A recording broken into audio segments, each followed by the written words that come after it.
তপশিল জাতি আদিবাসী প্রাক্তন সৈনিক কৃষি বিকাশ শিল্পকেন্দ্র এমন একটি সংস্থা যেটি 1983 সালে প্রতিষ্ঠিত হয়েছিল।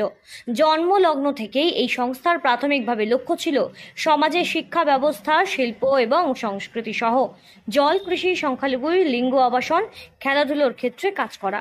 আর এর সুবাদে আজ গোটা রাজ্য জুড়ে বহু মানুষ কর্মসংস্থান পেয়েছে। শুধু তাই নয়, দুর্যোগ ব্যবস্থাপনা থেকে শুরু করে শিশু এবং যুব উন্নয়ন, প্রযুক্তি, খাদ্য, পুষ্টি, উপজাতি থেকে শুরু করে শক্তি, পরিবেশ এবং প্রাণী এবং বন্য প্রাণীদের নিয়ে নানা রকম প্রকল্পের কাজ করা এই তপশিলি জাতি আদিবাসী প্রাক্তন সৈনিক কৃষি বিকাশ শিল্পকেন্দ্রের মাধ্যমে হয়ে থাকে। এদিন এই সংস্থার প্রাথমিক কার্যালয় কলকাতায় এক সাংবাদিক সম্মেলনের আয়োজন করা হয়। এদিন সাংবাদিক বৈঠকের মাধ্যমে এই তপশিলি জাতি আদিবাসী প্রাক্তন সৈনিক কৃষি বিকাশ শিল্প কেন্দ্রের নব উদ্যোগ কৃষি বিকাশ শিল্পকেন্দ্র সেই সম্পর্কে বিশেষ আলোচনা করা হয়।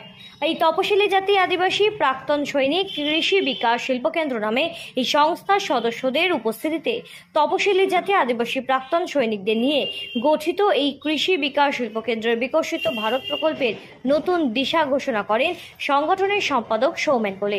এদিন সাংবাদিকদের মুখোমুখি হয়ে তিনি বলেন, নানা বন্ধুর পথ পেরিয়ে সোনার বাংলা গঠনের প্রাথমিক ধাপ অতিক্রম করতে কৃষি বিকাশের মধ্য দিয়ে কর্মসংস্থানের একটি সম্ভাবনাময় দিগন্ত উন্মোচন করা।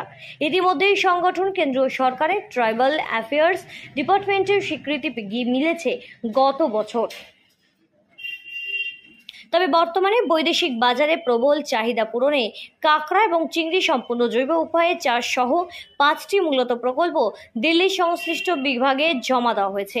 প্রত্যেকটি প্রকল্প বিজ্ঞানসম্মত এবং খরচ কম এমনটাই কিন্তু আদর্শ প্রকল্প হিসেবে বিবেচিত হয়েছে। পূর্ব মেদিনীপুর, উত্তর 24 পরগনা এবং দক্ষিণ 24 পরগনার সমুদ্র উপকূলবর্তী অঞ্চলে যে সমস্ত গৃহবধূ কাঁকড়া, মিন, চিংড়ি, মিন সহ এগুলো এই ধরনের মাছ সংগ্রহ করেন, তাদের কাছ থেকে মিন কিনে একদিকে যেমন তাদের আর্থিক সুরক্ষার ব্যবস্থা করে দেওয়া সম্ভব হবে, তেমনটাই সংগঠিত প্রয়াসে তাদের উৎসাহ বৃদ্ধি করবে এই সংগঠন। এমনটাই কিন্তু আগামীতে লক্ষ্য নিয়ে এই ধরনের প্রকল্পের কাজ শুরু হয়ে গিয়েছে। এই সংগঠন বিজ্ঞানসম্মতভাবে মিন প্রতিপালন করে বিক্রয়ের উপযোগী করে তোলার সিদ্ধান্ত নিয়েছে।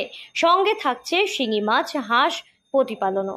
তবে হাঁসের চাষ মাংস বিক্রির জন্য নয়, মাছের প্রিয় খাদ্য হাঁসের তরল মল, যা সম্পূর্ণভাবে জৈবিক উপাদান।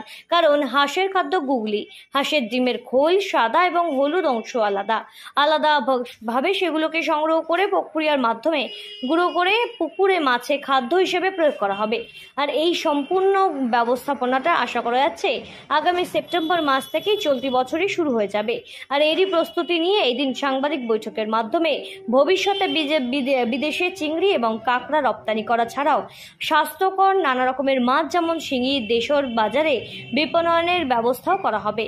এদিন অনুষ্ঠানে উপস্থিত ছিলেন এই সংগঠনের অন্যতম দায়িত্বপ্রাপ্ত জেলার আধিকারিক বিকাশ কুমার মণ্ডল, হিন্দোল চট্টোপাধ্যায়, মৃদুল তরফদার, বিপ্লব রায়, শুভঙ্কর বিশ্বাস সহ বহু বিশিষ্ট ব্যক্তিত্বরা। প্রত্যেকেই এই সংগঠনের সম্পাদক সৌমেন কোলের যোগ্য নেতৃত্বে ভূষিত প্রশংসা করছেন। আগামীতে এই সংগঠনের ওই উদ্যোগের জেরে অনেক মানুষ উপকৃত হবেন। একাধারে যেমন কর্মসংস্থান বাড়বে, তেমনই প্রচুর মানুষ কম খরচে এই সমস্ত মাছ তারা কিন্তু বাজার থেকে কিনে খেতে পারবে, যেটা সম্পূর্ণভাবে বিজ্ঞানসম্মতভাবে প্রমাণিত স্বাস্থ্যপ্রদ। এমনটাই বলেন তপশিল জাতি আদিবাসী প্রাক্তন সৈনিক কৃষি বিকাশ শিল্পকেন্দ্রের সংগঠনের সম্পাদক সৌমেন কোলে।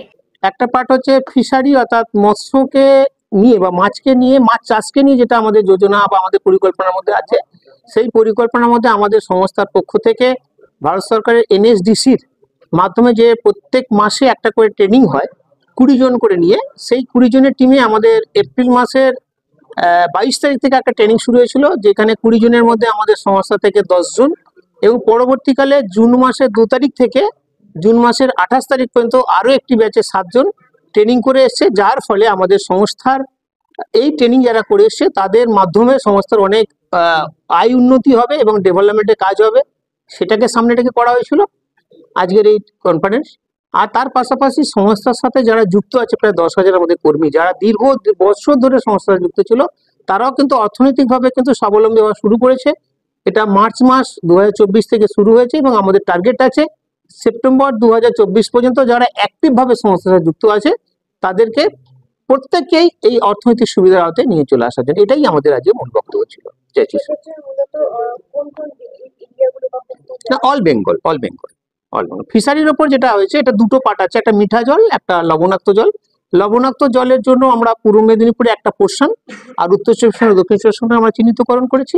আর এর পূর্ব মেদিনীপুর, উত্তর চব্বিশ পরগনা, দক্ষিণ চব্বিশ পরগনা, এইগুলোকে আমরা করেছি। আর বাকি মিঠা জলের উপর অল বেঙ্গলের মধ্যে ধরা আছে। আমরা এই প্রজেক্টের ব্যাপারে 100% আশাবাদী এবং সেইভাবে উদ্যোগ নিয়ে আমরা কাজ করছি। তার ফলও আমরা হাতে হাতে পাচ্ছি। এই প্রজেক্ট কোনোভাবে ফেল করবে না। এই প্রজেক্ট থেকে আমাদের আর্নিংটাও প্রচুর হচ্ছে। এছাড়াও ওখানে লোকাল প্রচুর লোক কাজ পাচ্ছে, তারাও এই প্রজেক্ট থেকে উপকৃত হচ্ছে। এবারে যেহেতু পিছিয়ে পড়া শ্রেণীদেরকে নিয়ে আমাদের উঠতে হবে, সেই জন্য নামকরণটা এটাই, কিন্তু এটা সর্বসাধারণের জন্য। সংস্থাটা অল ইন্ডিয়া।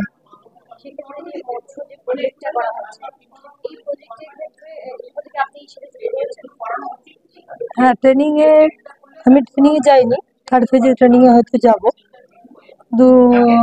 সেন্ট্রাল থেকে ট্রেনিং আমাদের চলছে পরপর। আমি এখনো মৎস্য ট্রেনিংটা যাইনি, যাবো।